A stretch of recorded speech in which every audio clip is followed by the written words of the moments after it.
Emiliano Garza miraba la ruidosa Ciudad de México desde el enorme ventanal de su oficina en el piso 50.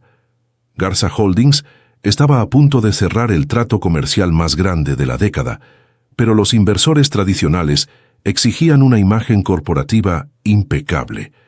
Querían a un hombre de familia, un pilar de estabilidad, no al soltero empedernido y calculador que llenaba las revistas de negocios y chismes. Rodrigo Velasco, su socio y supuesto mejor amigo, le propuso una locura en medio de la desesperación para no perder los millones que estaban en juego. Le sugirió contratar a una mujer ordinaria, alguien manejable y sin conexiones, para fingir un compromiso durante un año. Emiliano aceptó de mala gana, convencido de que su dinero podía comprar la lealtad y el silencio de cualquiera. Esa misma noche, al bajar al vestíbulo desierto de su propio edificio, Emiliano se encontró con Valeria Montes, la joven que cubría el turno nocturno en la recepción. En lugar de bajar la mirada o mostrarse nerviosa ante la presencia del temido director general, Valeria lo enfrentó directamente. Con una frialdad y precisión que lo dejaron sin aliento, le señaló un error crítico en unos reportes financieros que él había dejado descuidadamente sobre el mostrador de mármol. Ella criticó su estrategia de mercado sin temblar. No era sumisa ni manipulable, pero Emiliano supo en ese instante que acababa de encontrar a la candidata perfecta. Le ofreció el extravagante contrato de matrimonio esa misma madrugada. Valeria, quien vivía al día y necesitaba urgentemente el dinero para saldar unas antiguas y pesadas deudas que la atormentaban, aceptó. Sin embargo, dejó muy claro desde el primer segundo que su dignidad no estaba incluida en el precio. La firma del acuerdo fue tan fría como cualquier otra transacción comercial en la vida de Emiliano.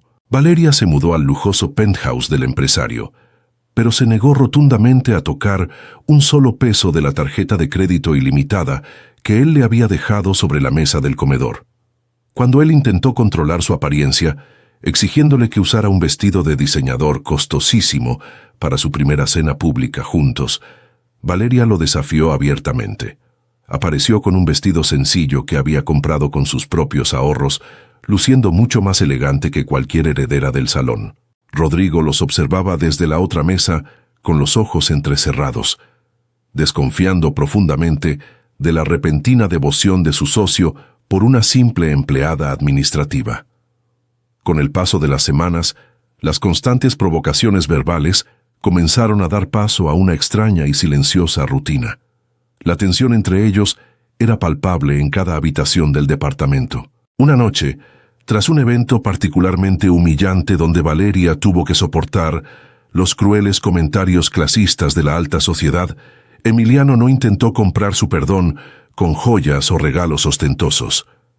A la mañana siguiente, ella despertó y encontró a Emiliano en la cocina, preparándole personalmente un café de olla, exactamente como ella le había mencionado de pasada que lo preparaba su abuela en su infancia. Ese pequeño gesto, silencioso y genuino, rompió la gruesa coraza que los separaba, dejando que una innegable atracción comenzara a filtrarse a través de sus defensas.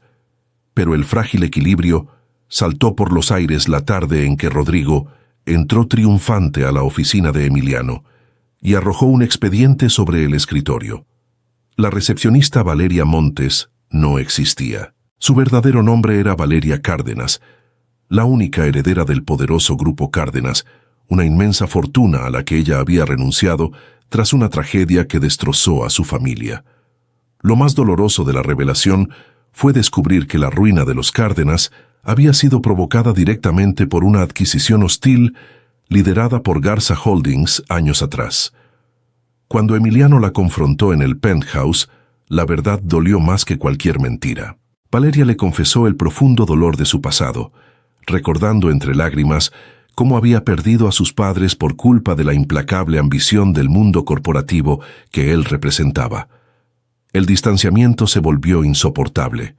Se convirtieron en fantasmas habitando el mismo espacio, utilizando el silencio como un arma punzante. En medio de una amarga discusión, ella lo miró a los ojos y expuso el absoluto vacío de su existencia, diciéndole que todo su imperio y su dinero jamás podrían ocultar la miseria y soledad de su alma. Emiliano sintió el golpe en lo más profundo de su orgullo, pero sabía que ella tenía toda la razón. Intentando redimirse sin palabras, comenzó a cancelar reuniones millonarias e importantes cenas de negocios simplemente para estar cerca de ella, sentándose a leer en el mismo sofá, ofreciéndole su silenciosa compañía durante los días en que la tristeza amenazaba con derrumbarla. Mientras ellos luchaban con sus propios demonios, Rodrigo articuló su golpe final. Movido por la envidia y la avaricia, convocó una asamblea extraordinaria de accionistas con la intención de destituir a Emiliano. Su plan era filtrar a la prensa que el compromiso era un fraude y acusar a Emiliano de conspirar con la heredera enemiga para hundir Garza Holdings, buscando así quedarse con el control absoluto de la junta directiva. El día de la confrontación, la sala de juntas estaba repleta de directivos murmurando. Rodrigo comenzó a presentar su teatro, entregando copias del expediente y regodeándose de su inminente victoria. Pero antes de que pudiera pedir la votación para expulsar a Emiliano, las puertas de caoba se abrieron. Valeria entró en la sala, ya no como la discreta empleada, sino irradiando la autoridad aplastante de la heredera que realmente era.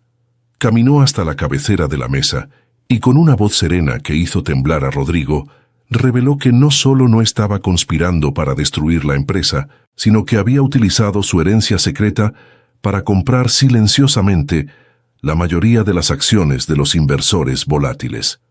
Rodrigo quedó petrificado, humillado frente a todos. En cuestión de minutos, se revelaron los propios desvíos de fondos que el socio traidor había estado ocultando, y fue expulsado de la compañía en medio de un silencio sepulcral, perdiendo absolutamente todo. Esa misma noche, de regreso en la tranquilidad de su hogar, Emiliano se deshizo de su habitual arrogancia.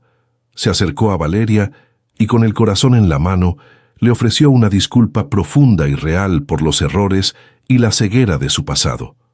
Le declaró su amor sin trucos ni dobles intenciones, asegurándole que el hombre que había intentado destruir a su familia ya no existía, gracias a ella.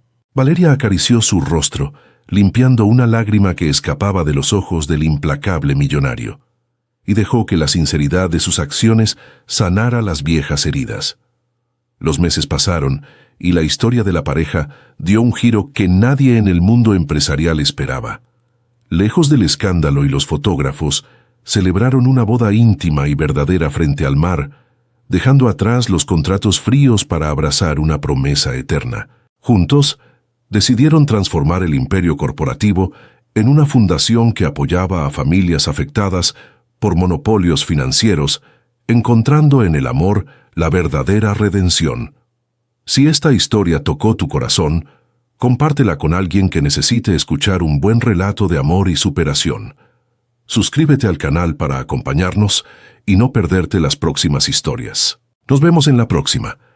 El implacable Santiago Montero caminaba de un lado a otro en la inmensa biblioteca de la mansión familiar, sintiendo el peso de un ultimátum imposible. Su abuelo, el patriarca controlador de Empresas Montero, acababa de dictar sentencia. O Santiago se casaba y demostraba estabilidad en menos de un mes, o perdería el control absoluto de la compañía que había construido con su propio sudor durante la última década. Desesperado por mantener su poder y asqueado por las mujeres interesadas de su círculo social, Santiago decidió buscar una salida poco convencional. Se creó un perfil anónimo en una aplicación de citas, buscando a alguien completamente ajeno a su mundo de lujos y traiciones, alguien con quien pudiera firmar un acuerdo comercial disfrazado de matrimonio. Fue así como conoció a Lucía Navarro. Ella creía estar chateando con un simple oficinista llamado Diego. Cuando se encontraron por primera vez en una modesta cafetería del centro de la Ciudad de México, Lucía lo desarmó de inmediato. No se dejó intimidar por su traje impecable ni por su mirada fría. Con una sonrisa franca y una actitud directa, le dejó claro que ella valoraba la honestidad por encima de cualquier cuenta bancaria. Cuando Santiago finalmente le reveló su verdadera identidad y le propuso el frío contrato matrimonial a cambio de saldar las deudas médicas de la madre de Lucía, ella sintió que el mundo daba vueltas. Sin embargo, acorralada por la necesidad, aceptó. Pero mientras firmaban los papeles, ella lo miró a los ojos y le advirtió que podía comprar su tiempo, pero jamás su voluntad ni su silencio. La ceremonia civil fue un trámite gélido y rápido en el despacho de un juez. Al llegar a la inmensa mansión Montero, el choque de mundos fue inmediato.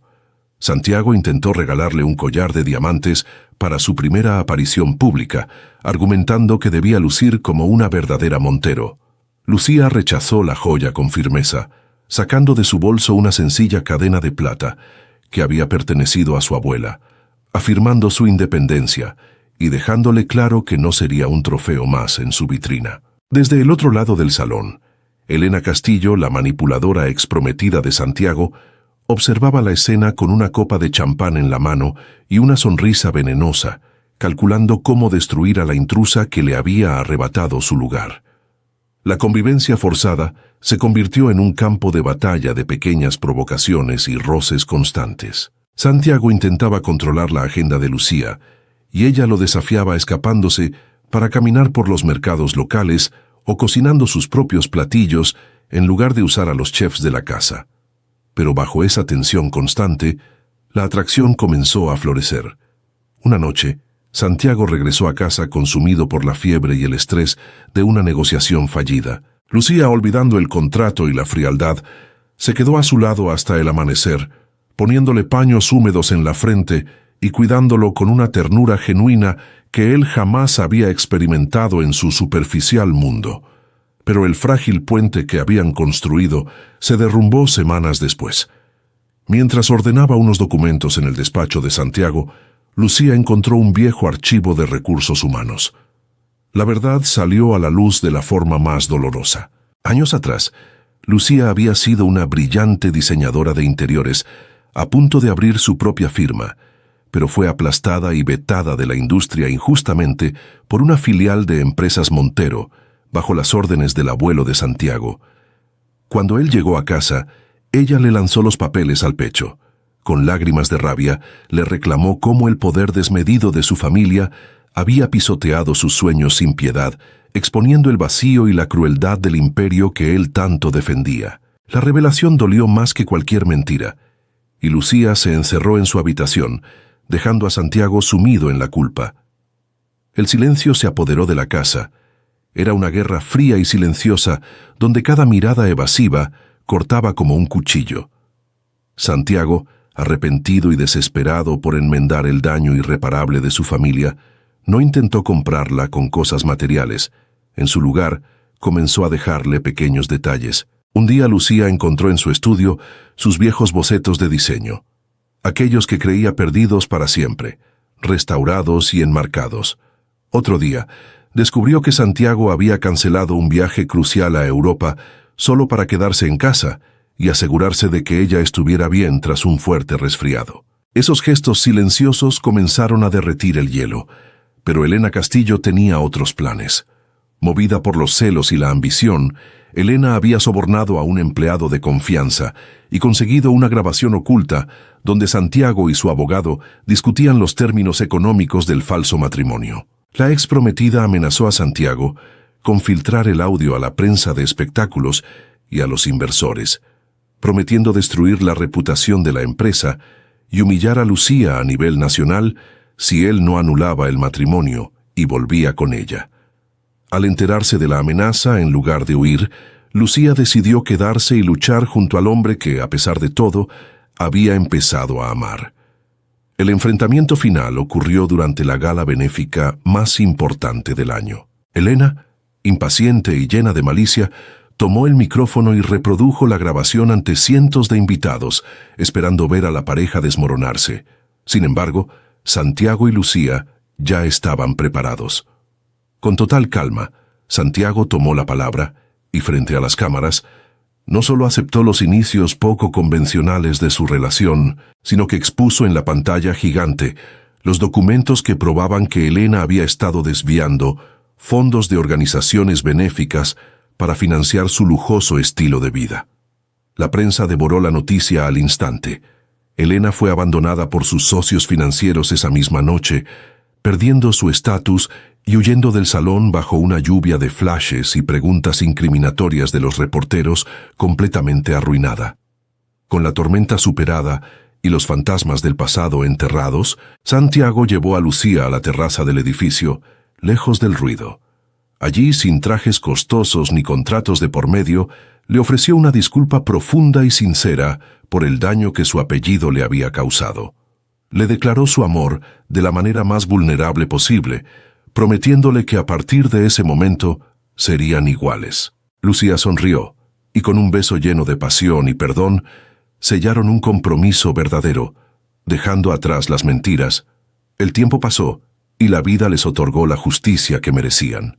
Con el apoyo incondicional de Santiago, Lucía fundó su propia firma de diseño, convirtiéndose en una de las arquitectas de interiores más respetadas del país, demostrando que su talento siempre fue más grande que cualquier sabotaje. Empresas Montero cambió su rumbo, apoyando a nuevos emprendedores, mientras ellos construían un hogar lleno de amor genuino. Si esta historia tocó tu corazón y crees en las segundas oportunidades, compártela con alguien especial. No olvides suscribirte al canal para seguir descubriendo más historias fascinantes y llenas de emoción. Nos vemos en el próximo video. El magnate Leonardo Vargas apretó los puños al leer la última voluntad de su difunto abuelo. El testamento contenía una cláusula tan absurda como implacable. Si Leonardo no contraía matrimonio en los próximos 7 días, el control total de Vargas Global pasaría a manos de su hermano menor, Andrés, un hombre consumido por el resentimiento y la codicia. Acostumbrado a solucionar todo con su chequera, Leonardo decidió buscar a alguien que estuviera fuera de su círculo de superficialidad, alguien a quien pudiera ofrecerle un contrato lucrativo y a corto plazo. Fue entonces cuando recordó a la mujer que había estado cuidando a su abuelo en sus últimos días, una persona que jamás se dejó deslumbrar por el lujo que la rodeaba. Isabela Ríos era una enfermera dedicada, de manos gentiles y carácter firme. Cuando Leonardo la interceptó a la salida del hospital y le propuso su frío acuerdo económico, Isabela lo miró con una mezcla de lástima y desafío. Lejos de intimidarse por el imponente millonario, ella cuestionó abiertamente la miseria de una vida donde el amor se compraba con acciones corporativas. Sin embargo, Isabela escondía una desesperada necesidad económica y terminó aceptando el trato, dejando muy claro que su presencia en su casa era estrictamente laboral. La boda fue un trámite desprovisto de cualquier emoción, celebrado en un despacho oscuro. Al llegar a la gigantesca mansión de los Vargas, Isabela se negó a cambiar su esencia. Cuando Leonardo intentó imponerle un guardarropa de diseñador para aparentar frente a la prensa, ella rechazó las prendas con orgullo, afirmando que no necesitaba disfraces caros para demostrar su valor. Desde las sombras del pasillo, Andrés Vargas observaba cada movimiento de la pareja, convencido de que esa repentina unión era una farsa y dispuesto a desenmascararlos para reclamar la fortuna. Los días siguientes estuvieron marcados por roces constantes y un choque de voluntades. Leonardo intentaba dictar las reglas de su convivencia, pero Isabela siempre encontraba la forma de desarmarlo con su honestidad. La tensión comenzó a transformarse en algo más profundo la tarde en que Leonardo cayó enfermo por agotamiento.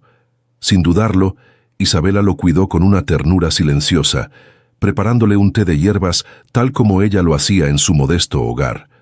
En ese momento de vulnerabilidad, Leonardo sintió que las barreras de su corazón comenzaban a ceder ante la genuina bondad de su esposa. Pero la frágil paz se hizo pedazos cuando el investigador privado que Leonardo había contratado meses atrás para seguir a su propio hermano, accidentalmente descubrió el secreto mejor guardado de Isabela. Los documentos médicos revelaron que la joven enfermera padecía una grave y costosa afección cardíaca, y que el dinero del contrato matrimonial era su única esperanza para pagar el tratamiento experimental que necesitaba para sobrevivir. Al confrontarla en la sala de estar, la verdad los golpeó a ambos. Con la voz quebrada pero llena de dignidad, Isabela confesó su dolor y le hizo ver lo insignificante que era todo su imperio económico frente a la fragilidad de la vida. Esa revelación abrió una brecha de silencio entre los dos. Leonardo se sintió devastado por su propia ceguera y arrogancia. En lugar de ofrecerle joyas o viajes extravagantes para pedir perdón, comenzó a demostrarle su arrepentimiento con acciones reales. Se aseguraba de que ella tomara sus medicamentos a tiempo, le preparaba el desayuno en silencio cada mañana y sin decirle una sola palabra, financió anónimamente el equipo médico más avanzado para el hospital donde ella sería tratada. Esos gestos discretos hablaron más fuerte que 1000 disculpas, acercándolos nuevamente.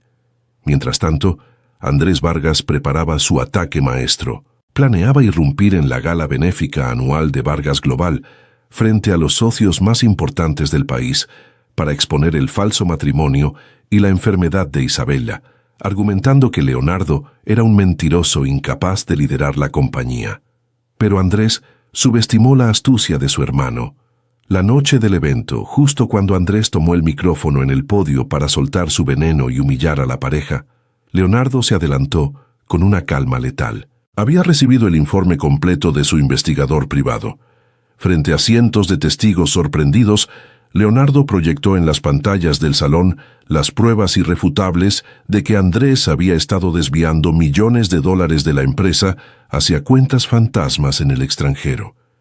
El intento de sabotaje se volvió contra el villano. Andrés perdió el respeto de todos sus aliados en cuestión de segundos y fue escoltado por la seguridad fuera del edificio, humillado y despojado de todas sus acciones para siempre. Con la amenaza destruida, Leonardo buscó a Isabela entre la multitud y la llevó a la terraza principal, lejos de las miradas curiosas. Allí, mirándola a los ojos, le confesó que el contrato había dejado de importar desde el primer momento en que ella lo desafió. Le suplicó que lo perdonara por haber sido un tonto y le declaró su amor sincero, prometiéndole que su única prioridad en la vida sería cuidarla y hacerla feliz. Isabela sonrió, dejando caer sus defensas, y sellaron su verdadero compromiso. Meses después de aquella noche, la vida de ambos había cambiado por completo. Leonardo sorprendió al mundo empresarial al renunciar a la dirección de Vargas Global, dejando la empresa en manos de una junta directiva de confianza. Decidieron mudarse a un tranquilo pueblo costero, dejando atrás el ruido y la toxicidad de la alta sociedad. Allí, rodeados de paz y brisa marina, Isabela recuperó su salud por completo, y juntos construyeron una vida sencilla y llena de amor verdadero, demostrando que la mayor fortuna no se guarda en una cuenta bancaria.